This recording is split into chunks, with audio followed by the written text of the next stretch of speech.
반갑습니다. 원빈입니다. 세상의 모든 지식을 출세간의 지혜로 꽃피우기 위한 공부, 원빈 스님의 도서관 환희미소 시간입니다. 오늘은 수면혁명이라는 책을 가지고 왔는데요. 아리아나 허핑턴 지음, 정준이 옮김입니다. 민음사 출판사네요. 표지는 매일 밤 조금씩 인생을 바꾸는 숙면의 힘, 이렇게 소개하고 있고요. 포브스 타임 선정 세계에서 가장 영향력 있는 인물, 미디어계 판도를 바꾼 허핑턴 포스트의 창립자 허핑턴이 말하는 창조적 성공의 비결 잠, 이렇게 소개하고 있습니다. 시작하는 부분에 지치고 피곤한 삶이 지긋지긋한 모든 사람에게, 이렇게 시작을 하고 있는데요. 재미있습니다. 기본적으로 이 책을 선택을 한 이유는 이런 질문을 받았습니다. 잠을 많이 자는 것은 나쁜 일이라고 배웠습니다. 그런데 요즘은 하루 7시간에서 8시간을 꼭 자야 한다고 공공연히 말들을 합니다. 수면에 대한 관점이 바뀌고 있는 것 같습니다. 어떻게 이러한 현상을 바라봐야 할까요? 질문을 하셨는데요. 제가 답변을 하기로는 수면에 대한 관점은 시대에 따라 지속적으로 변화해 왔습니다. 수면에 대한 관점이 어떻게 변화했는지를 알면 스스로 답변을 내리실 수 있을 거라고 생각을 하기 때문에 그 관점의 변화를 엿볼 수 있는 단행본 한 권을 소개하도록 하겠습니다.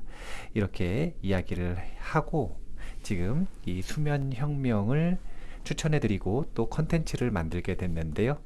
그러다 보니까 이번에 이 컨텐츠는 수면의 역사에 대한 이야기를 한번 집중적으로 소개를 해드리도록 하겠습니다. 읽어드릴게요. 수면의 역사, 인간과 잠의 연대기. 인류 역사에서 수면은 오랫동안 반복적으로 다루어진 주제 중 하나다. 하지만 우리가 수면을 어떻게 생각하고 얼마나 높이 평가하는지는 몇 세기에 걸쳐 달라져 왔다. 지난 40년 동안 과학은 잠의 중요성에 대한 고대의 지혜가 상당 부분 옳다는 것을 보여주었다. 잠자는 동안 우리 뇌와 몸에서 일어나는 모든 활동과 관련해 우리는 믿기지 않는 놀라운 발견을 했다.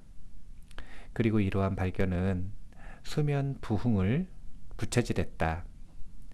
과학이 육체적 건강, 인지 능력, 운동 능력, 그리고 일반적인 생산성 차원에서 수면의 필요성을 계속 제기하는 동안 일상생활을 영역을 넘어 우리의 성공과 실패를 넘어 잠이 우리의 일상생활에 가져다주는 리듬이라는 측면에서, 그리고 잠이 제시하고 있는 우리 자신보다 더 위대한 무엇인가에 이르는 관문이라는 측면에서 고대인들이 수면의 미스터리와 관련해 소중히 생각한 바를 되돌아보는 것은 매우 가치 있는 일이다.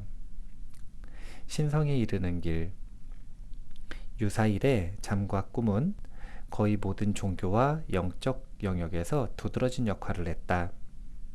수면은 숭배의 대상이었다. 그리하여 숙면은 부유한 사람들과 신의 은총을 받은 사람들만이 누릴 수 있는 사치스러운 무엇인가, 혹은 참된 삶을 영위함으로써 얻을 수 있는 무엇인가로 여겨졌다. 행복한 잠으로의 여행에서 캣 더프는 이렇게 적었다. 저장해 놓았다가 식량 구하기가 어려울 때 꺼내 먹을 수 있도록 채집인들이 열매와 풀뿌리를 찾고 수렵인들이 사냥감을 쫓듯 사람들은 평화로운 잠을 추구했다. 잠은 음식과 같았다. 비록 항상 이용할 수는 없다고 해도 수면은 육체적, 영적 생존의 소중하고 필수적인 원천이었다.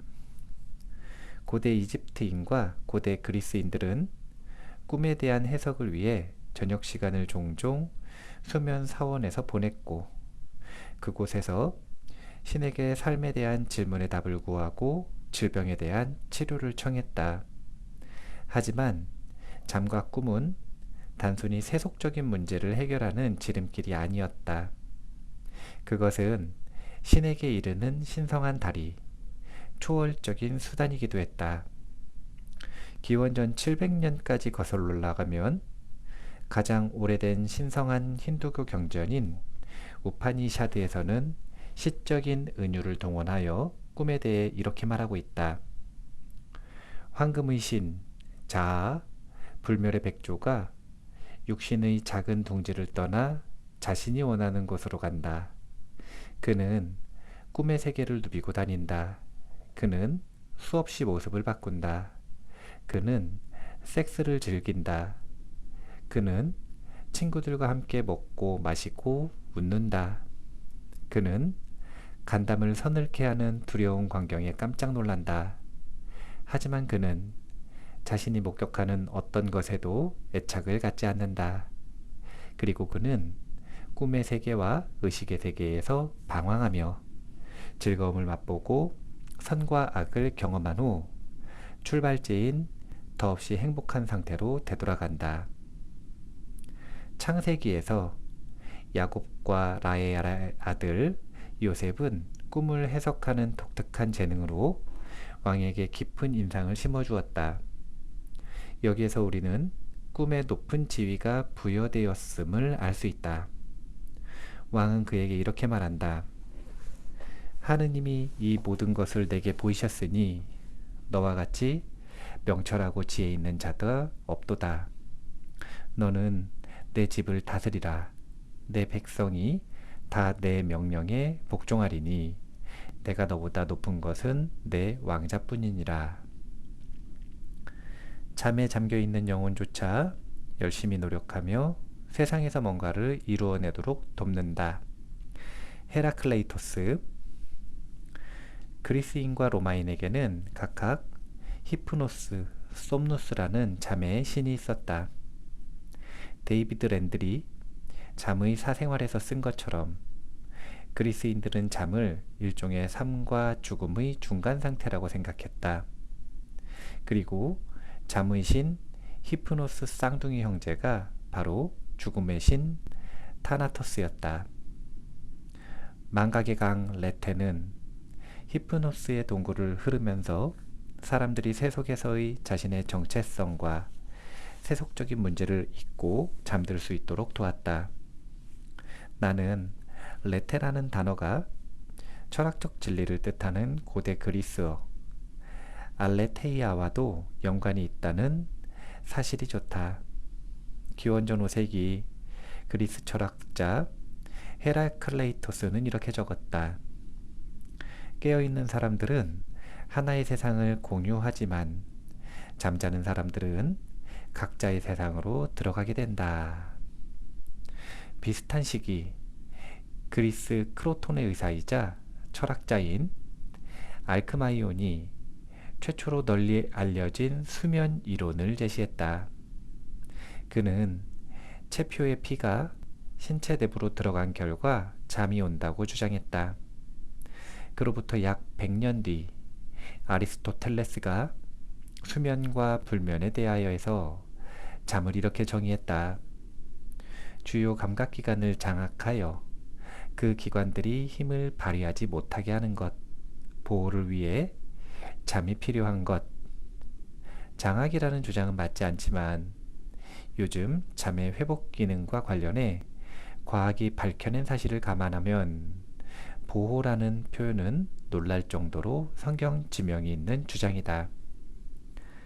캣 더프에 의하면 4세기 도교 경전인 열자의 사상이 반영된 고대 중국 문학에서는 수면의 세계와 깨어있는 세계를 보다 큰 전체 속의 등가물로 보았다. 그것은 밤과 낮, 겨울과 여름, 그리고 음과 양과 비슷하다. 이슬람에서는 잠의 존재를 알라의 위대함의 표시 가운데 하나로 열거하고 있다. 이슬람교의 창시자 마호메트는 낮 시간과 밤 시간 사이에 뚜렷한 구분이 중요하다고 강조했다.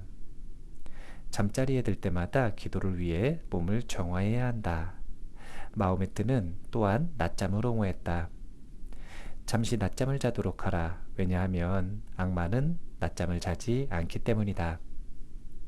17세기 르네 데카르트는 아리스토텔레스처럼 잠의 회복 기능에 주목했다. 그는 인간에 대한 논고에서 이렇게 적었다.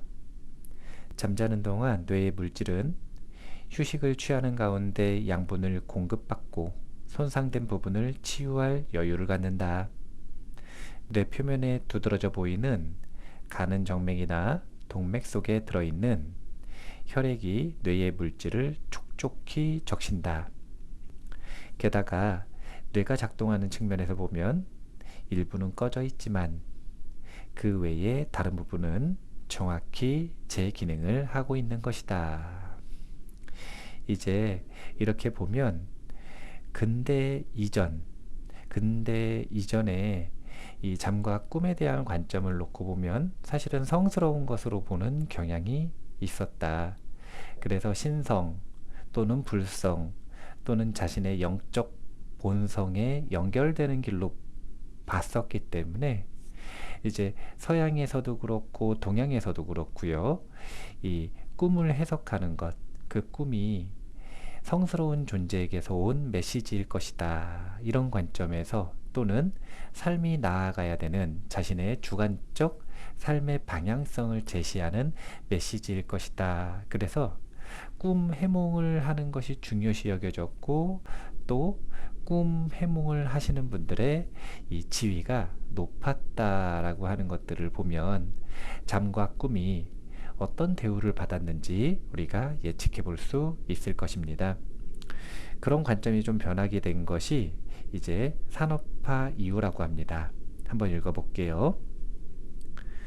근대 이전의 수면과 근대 초기의 수면. 산업화 이전에는 수면을 숭배하는 마음뿐 아니라 수면 그 자체도 지금과 달랐다. 산업화 이전에는 대부분의 문화에서 수면이 지금처럼 한 차례로 이루어지지 않았다. 유사일에 대체적으로 밤은 두 차례의 수면기로 나누어져 있었다. 일명 분할 수면이다. 이것을 최초로 언급한 문헌 중에 오디세이아가 있었다. 호메로스는 오디세이아에서 첫 번째 밤에 대해 적은 바 있다. 수면과 수면 사이에 잠시 깨어있는 시간이 있었다. 그것은 몇 시간 동안 지속되기도 했다. 하지만 수면과 수면 사이에 깨어있는 이 시간은 낮에 깨어있는 시간과는 달랐다. 그것은 값지고 소중한 시간이었다. 매사추세츠 대학교의 불면증 전문가 그레그 제이콥스 박사는 이렇게 말했다. 이러한 비연속적인 수면 패턴은 거의 모든 포유류의 특징이자 우리가 인생 초반에 그리고 말년에 경험하는 패턴이다. 밤의 문화사의 작가인 로저 에커치는 수면과 수면 사이의 이 특별한 시간을 이렇게 묘사했다. 불의 상태를 살피거나 맥주를 양조해야 하는 경우도 있었다. 그러나 대부분의 사람들은 침대 곁을 떠나지 않았다. 대신 그들은 자신이 조금 전에 꾼 꿈에 대해 곰곰이 생각해 보았다. 어떤 시간도 그처럼 위로와 영성, 그리고 자기 현시에 대한 신선한 시각을 흡수할 수 있는 그런 한적하고 어두컴컴한 휴식 시간을 제공할 수 없다. 그것은 또한 기도의 시간이었다. 당시 기도서 속에서는 당신이 뱀에 깨어있을 때가 특별한 시간이었다. 그리고 에커치가 주목한 것처럼 자녀를 갖고자 하는 부부에게는 섹스를 하기에 가장 적합한 시간으로 간주되었다. 16세기의 한 프랑스 의사는 시골 농부들의 다산이 첫 번째 수면을 취한 후 새벽에 성관계를 하기 때문이라고 했다. 그는 그때가 농부들이 즐거움을 느끼고 더 잘할 수 있을 때라고 주장했다. 기운찬 농부들이 맥주를 양조한 후에 섹스를 즐겼을지 아니면 기도문을 낭송하고 자신의 영혼에 대해 생각한 후에 섹스를 즐겼는지는 알 수 없지만 말이다. 그러니까 섹스, 기도, 읽기, 글쓰기가 다시 잠이 들기 전 적어도 몇 시간을 차지했다. 그러나 에커치의 지적처럼 깨어있는 세계와 보이지 않는 세계 사이의 경계가 흐릿한 그 시간을 활용함에 있어 꿈을 이해하는 것보다 중요한 일은 없었다.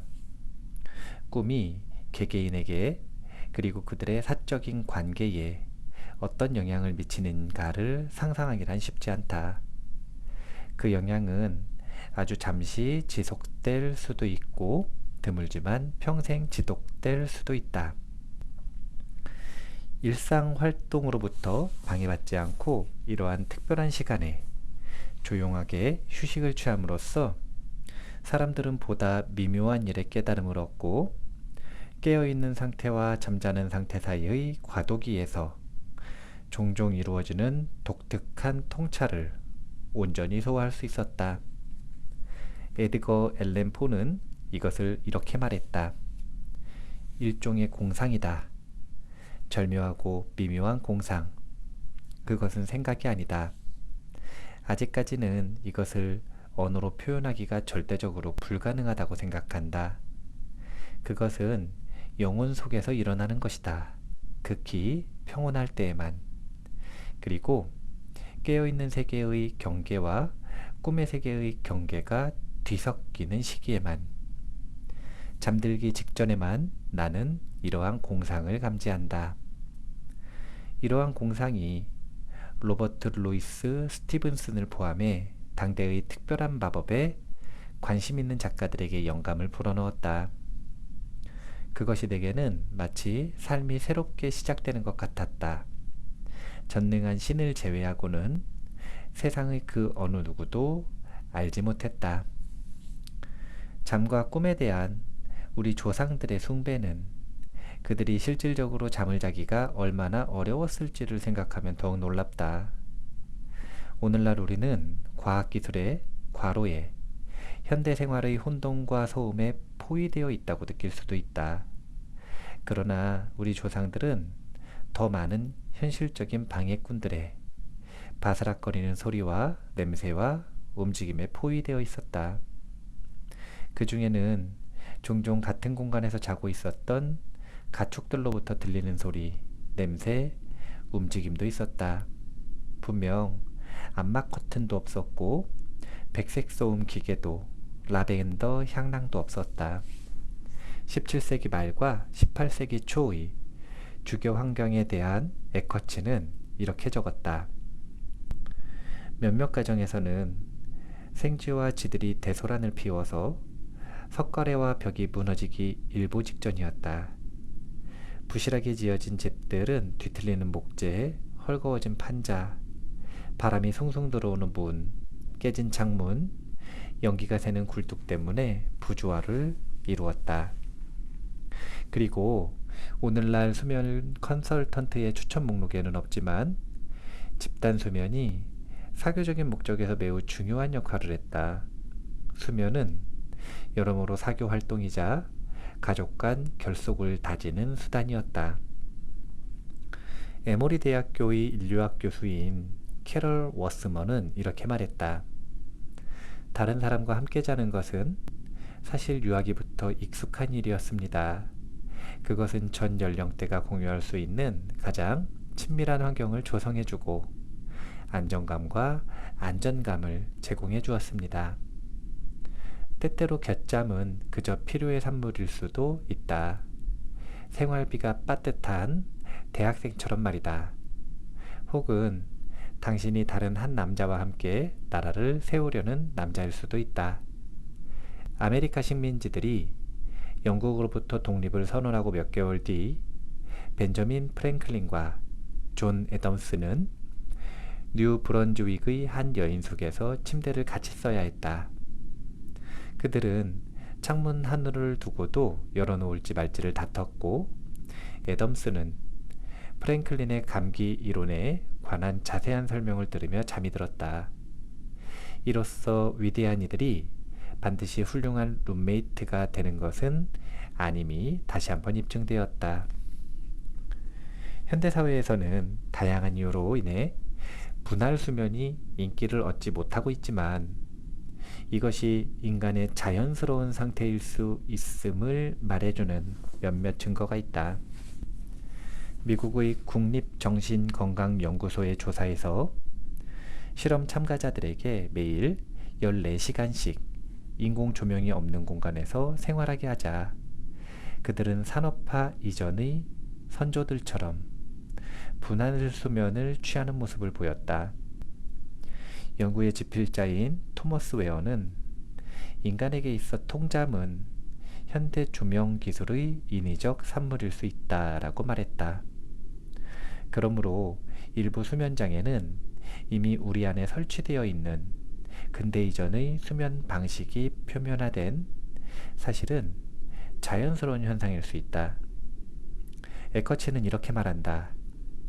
우리가 갈망하는 연속 수면이 이례적인 것이다. 그것은 현대세계의 산물이다.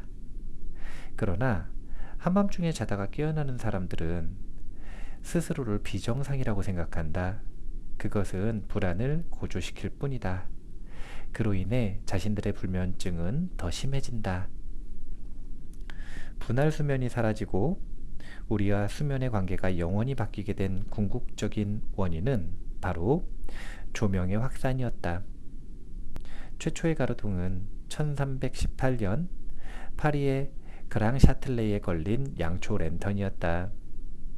1667년 태양왕 루이 14세의 지배 아래 파리는 인공조명을 대규모로 설치한 세계 최초의 도시가 되었다. 다른 도시들이 곧 그 뒤를 따랐다. 밤을 인공조명으로 밝히려는 초기 활동에는 양초와 때때로 기름이 사용되었다. 이 재료들은 이미 수백 년간 사용되어 왔다. 그렇다면 도시를 조명으로 밝히는 작업이 17세기에 시작된 이유는 무엇이었을까? 일리노이 대학교의 역사학 교수인 크레이그 코슬롭스키는 밤에 대해 사람들이 생각하는 방식이 바뀌기 시작했기 때문이라고 말했다. 밤이란 자연적인 어둠이든 인위적인 어둠이든 모두 위험한 것으로 생각했다. 하지만 17세기 유럽인들은 어둠을 전 세계의 자신들의 영향력을 확대시킬 기회로 인식하기 시작했다. 우리는 어둠을 위험한 것, 그래서 피하는 것이 상책이라고 생각한 무엇인가에서 선별적으로 이용할 수 있는 무엇인가로 바꿔 생각하게 된 것이다. 밤은 영토 확장 시대에 정복해야 할 또 하나의 개척지였다. 17세기 말 유럽 전역에서 50개가 넘는 도시에 야간등이 켜졌다. 1807년 런던의 펠멜가에 최초로 가스등이 밝혀졌다. 20세기가 밝아올 무렵 파리에는 가스 가로등이 5만 개가 넘었다. 대서양 건너 볼티모어에서는 1816년에 미국 최초의 가스회사가 설립되었고, 그로부터 1년 뒤 가스등이 거리를 밝혔다. 싱가포르는 1864년에 가스등을 설치했다. 현대사회와 수면과의 관계에서 이것은 여전히 시작 단계에 지나지 않는다. 현대의 수면에 관한 우리의 이야기가 본격적으로 시작되는 지점은 바로 산업혁명부터이다. 이제 산업혁명에 대한 이야기가 나오기 시작을 할 건데요. 그러니까 조명이 이미 밝혀진 시기죠. 그런데 조명이 충분히 공급되기 이전에는 인간이 호모사피엔스라고 하는 종이 분할 수면을 하는 것이 굉장히 자연스러운 일이었다. 이 부분에 주목을 해볼 필요가 있습니다. 왜냐하면요, 저 같은 경우에도 밤에 한두 번 깨요. 그런데 이런 관점을 배우기 전에는 그런 오해를 하게 됩니다. 아, 내가 불면증이 있나? 아, 내가 숙면을 취하지 못하나? 근데 그렇지 않습니다. 수면의 주기라고 하는 것이 있고 1시간 반 또는 3시간마다 중간중간에 꿈을 꾸게 되어 있어요. 그러면 옅은 잠에 빠지기 때문에 이때 특정한 자극이 있으면 잠에서 깨게 되어 있습니다. 그렇게 사실은 잠을 나눠 자는 것이 인간이라고 하는 종의 환경 그리고 특징이 이 고려를 되었을 때 자연스러운 수면의 형태다라고 하는 것 한번 꼭 기억을 해두시면 좋을 것 같아요. 산업혁명 때 어떻게 되는지 보죠. 숭배의 대상에서 쓸모없는 시간 낭비로 이게 한마디로 딱 정리가 잘 된 것 같아요. 인간과 수면의 관계에서 산업혁명은 상전 벽해와도 같은 변화를 가져왔다. 인공 조명으로 밤이 정복되었고 기계화로 야간 시간이 현금화되었으며 자본주의로 수면이 쓸모없는 존재로 전락했다. 19세기 내내 공장과 기계, 노동자들과 마찬가지로 수면은 가능한 한 많이 캐다 써야 할 또 하나의 물자가 되었다.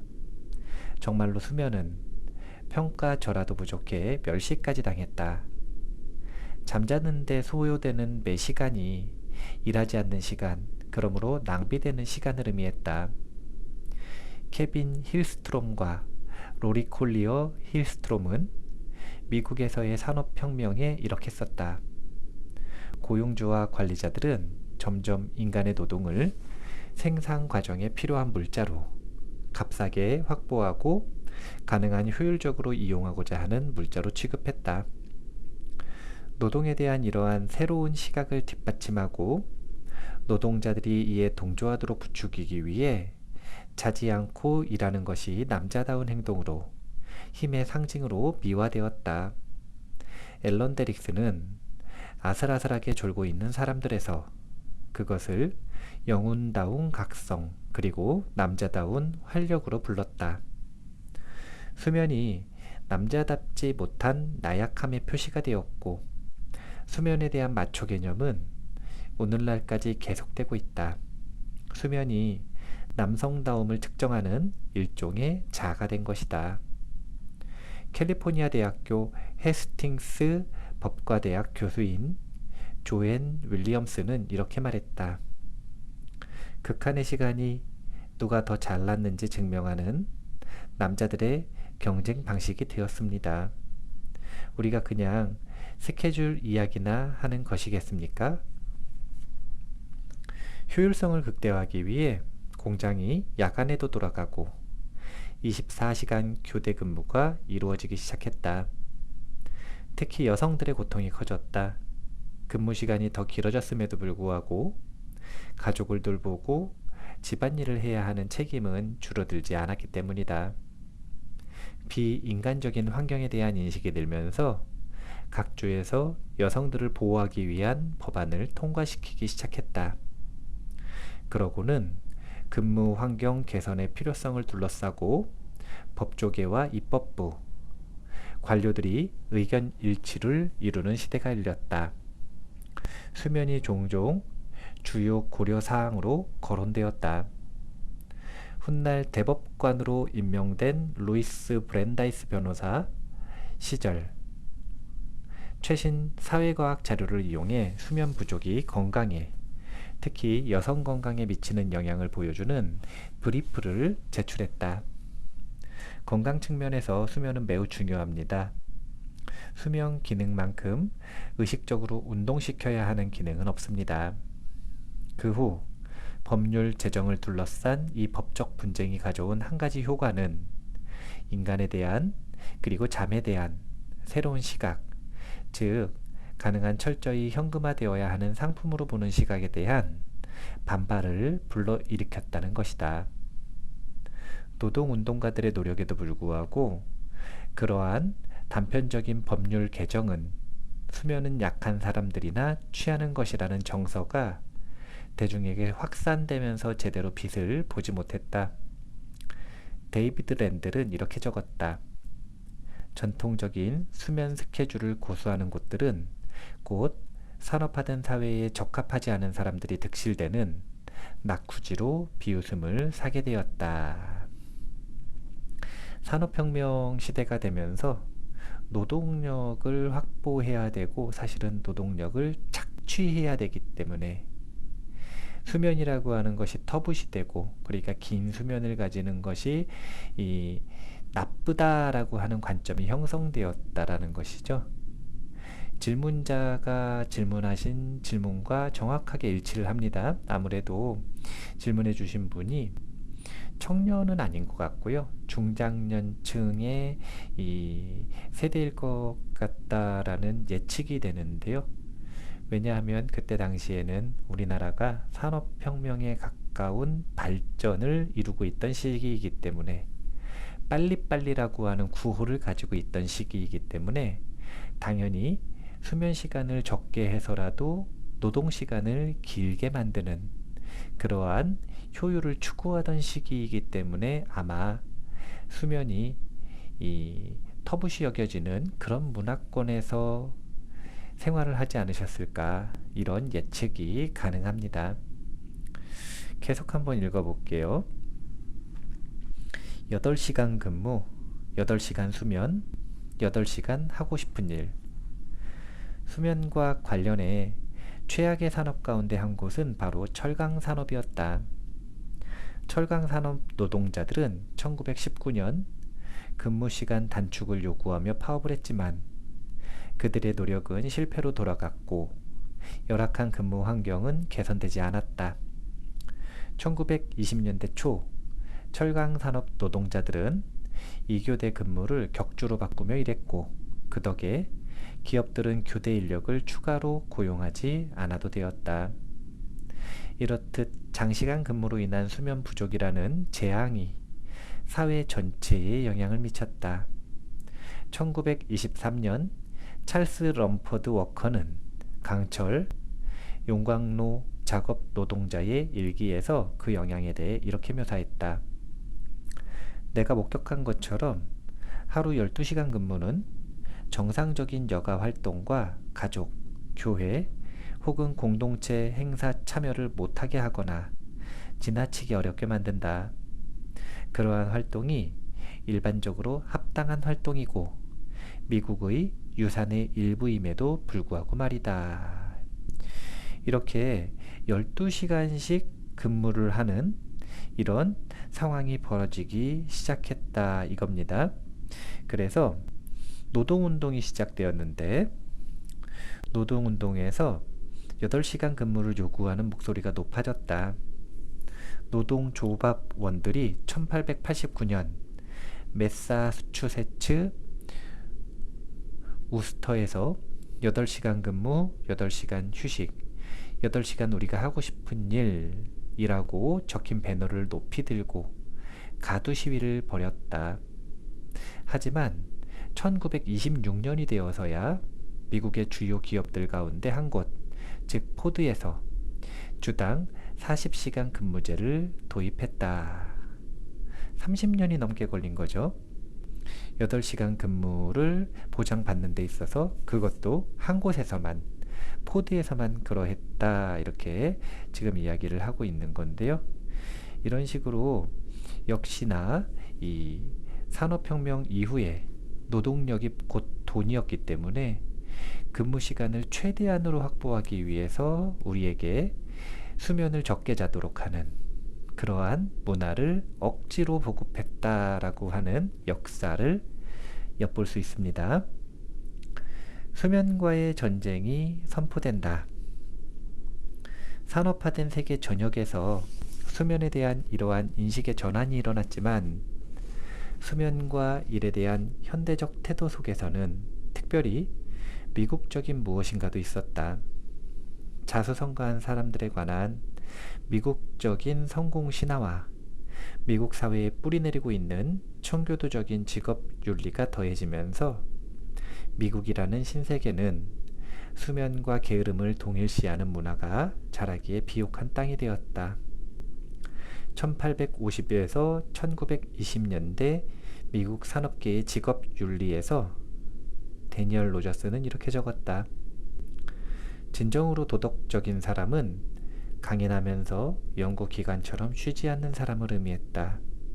당시 해리포터 교황이 말했듯이 그런 사람의 일상은 건전하고 진솔한 일로 가득 찬 나머지 혼잡하여 꿈을 꿀 여유가 없다.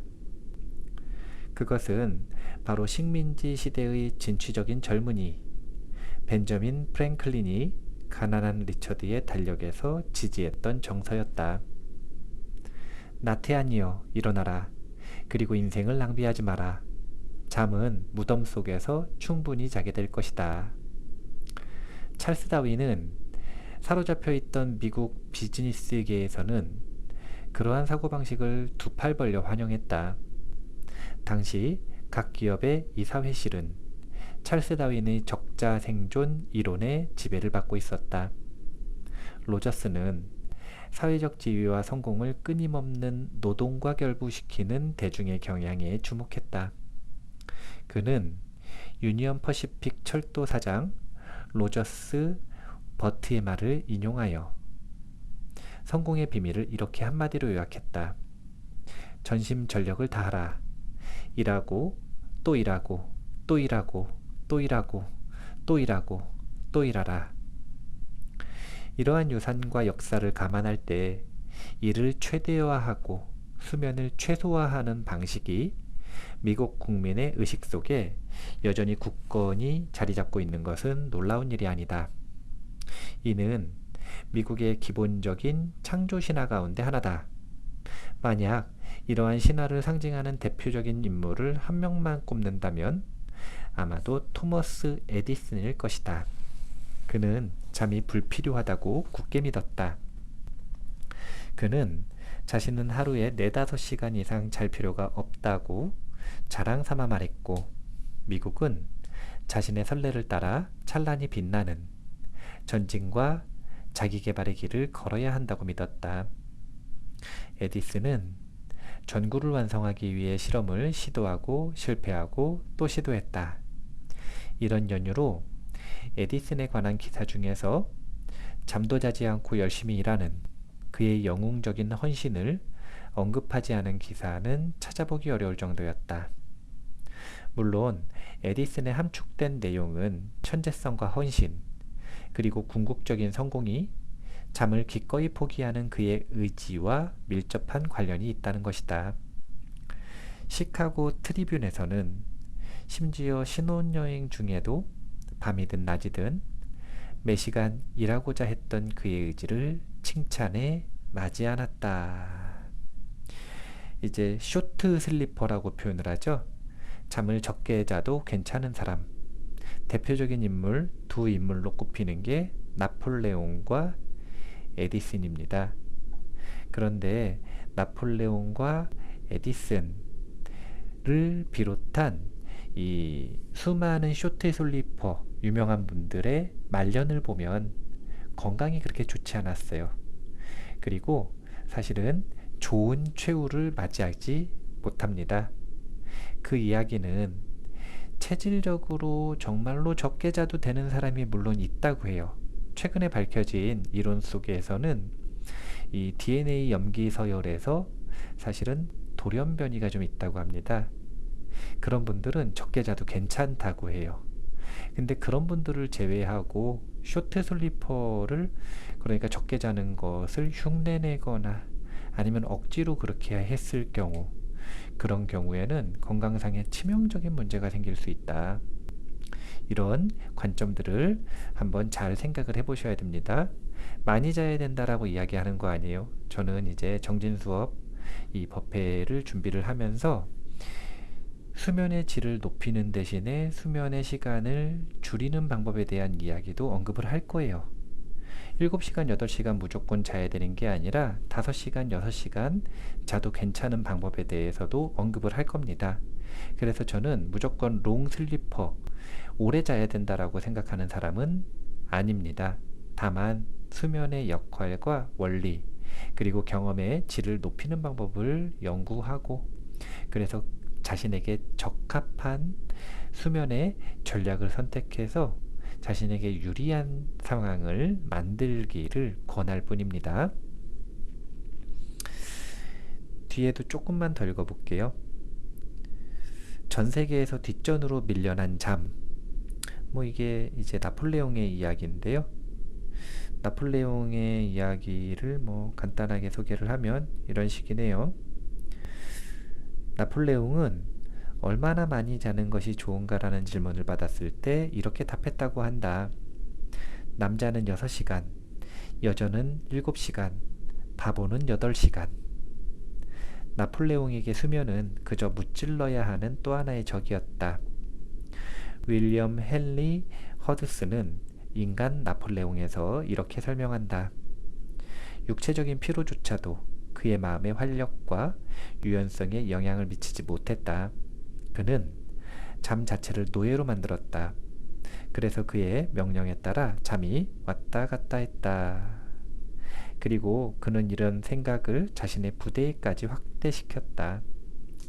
펜실베이니아 대학교의 수면 및 시간생물학과 과장인 데이비드 딘지스는 이렇게 말했다. 나폴레옹은 근본적인 한계로서 피로에 관해 항상 이야기했다. 만약 부대원들이 잠을 줄이면서 보다 오랫동안 활발히 활동할 수 있게 되었다면 당신은 전술적으로 훨씬 더 우위를 점하게 될 것이다. 당연히 행동의 효율성 측면에서는 차이가 없다고 가정했을 경우의 말이다. 물론 그것은 그리 현실적이지 못한 가정이다. 만약 나폴레옹이 밤마다 총 수면 시간을 바보 수준인 8시간으로 늘렸다면 워털로 전투 상황은 달라졌을 수도 있었다.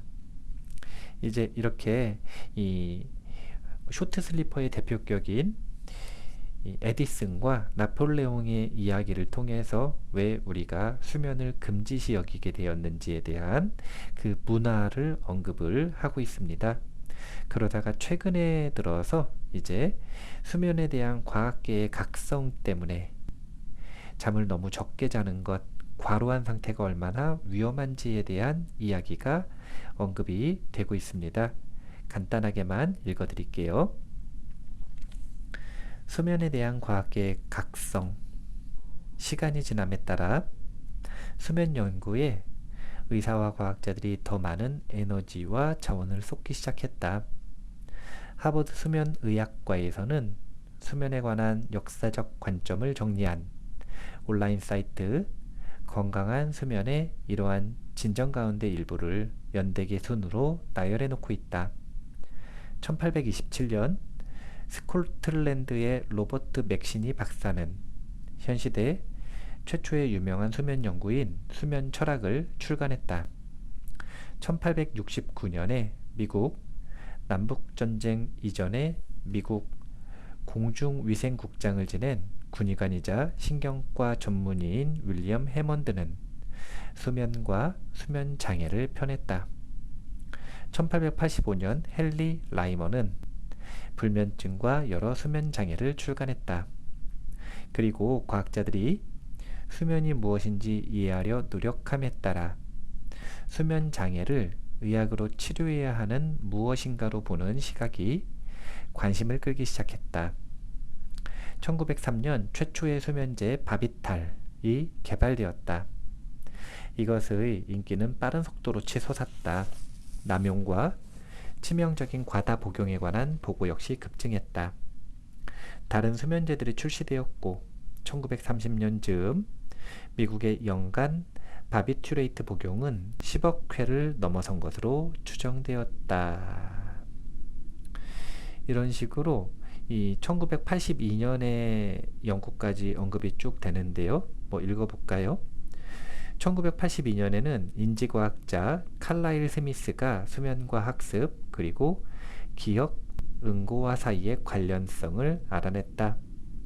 이어 그 다음 해에는 시카고 대학의 수면연구원 앨런 레이차펜이 지속적인 수면 부족의 치명적인 결과를 입증해 보였다. 이런 식으로 수면 부족, 피로, 과로 이것이 얼마나 위험한 것인가 라고 하는 것에 대한 인식이 과학자들을 중심으로 해서 이루어지고 있다. 이렇게 생각을 하시면 될 것 같습니다. 이제 우리에게 있어서 수면 부족이 얼마나 위험한 일인가, 이것은 사실은 조금만 정보를 찾아보려고 해도 많이 찾아볼 수 있어요. 논문까지 갈 필요도 없이 교보문고 인터넷 서점에 수면 이렇게 치시면 관련된 단행본들이 10권도 넘게 나옵니다. 그리고 최신 단행본일수록 그 모든 연구 결과들을 잘 취합해서 정리를 하고 있어요. 그러니까 한두 권만 읽어보시면 웬만한 연구된 수면 연구들은 정보를 전부 잘 섭취하실 수 있을 거라고 생각을 합니다. 이제 이런 식으로 우리가 수면에 대한 관점이 어떻게 변화하고 있다, 변화했다라고 하는 것들의 이 연대기, 아주 간단한 역사를 공부해보고 인지하는 것은 정말 중요합니다. 그것 하나하나를 외울 필요는 없어요. 시험 보는 거 아니니까. 그것보다는 무엇을 알아야 되냐면, 첫 번째는 이런 식으로 수면에 대한 관점이 시대에 따라 변했다. 변했다라고 하는 건 무슨 얘기냐면 정해진 게 없다는 거예요. 다만 우리가 인류라고 하는 종이 유지되기 시작한 지, 그것이 기록으로 남은 지가 이제 꽤 됐잖아요. 그러면 그 기록 중에서 수면에 대한 내용들을 살펴보고 인류라고 하는 종이 어떤 수면 형태를 취하는 것이 가장 자연스러운 일인가 라고 하는 표준 모델을 생각을 해볼 필요는 있습니다. 이 표준 모델이 만들어질 때 이것을 바탕으로 해서 상황과 조건, 시대 변화, 그리고 개개인이 놓여져 있는 이 다양한 컨디션에 따라 우리가 개개인에게 적용되는 응용 모델을 만들 수 있는 겁니다. 응용 모델은요, 표준 모델이 있어야만 만들 수가 있어요. 우리가 지금 이 책 속에서의 지금 관점 속에서 볼 때 호모사피엔스라고 하는 종은 사실은 분할 수면이 원래 가장 자연스러운 수면 모델이다 라고 하는 관점을 제시하고 있죠. 다른 관점도 있을 수가 있어요. 그래서 다양한 책들을 입체적으로 살펴보시고 메타 분석하기를 항상 권장하는 것입니다. 개인적으로는 이 책을 읽으면서 분할 수면에 대한 오해를 벗어버릴 수 있어서 좋았습니다.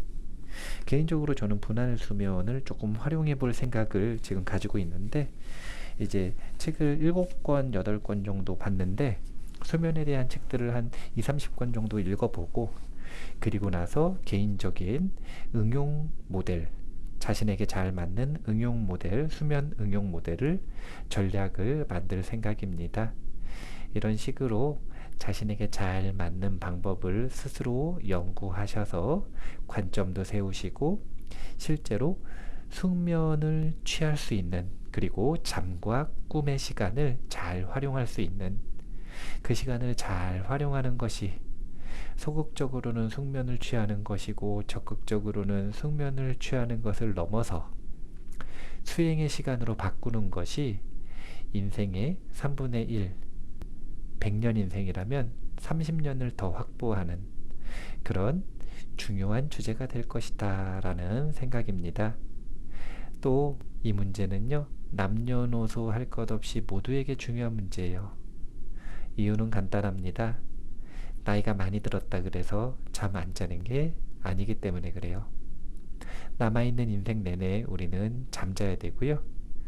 소극적으로는 그 잠의 질에 따라 깨어있는 시간의 컨디션이 달라질 것이고 건강이 달라질 것이고, 그리고 적극적으로는 그 시간을 확보해서 내가 하고 싶은 일, 내가 개발하고 싶은 능력, 이런 것들을 얼마든지 개발할 수 있는 기회가 되기 때문입니다.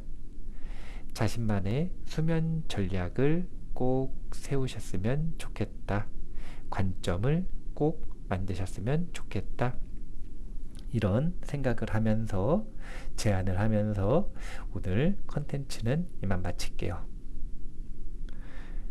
세상의 모든 지식을 출세간의 지혜로 꽃피우기 위한 공부, 원빈 스님의 도서관 환희미소 시간이었습니다. 감사합니다.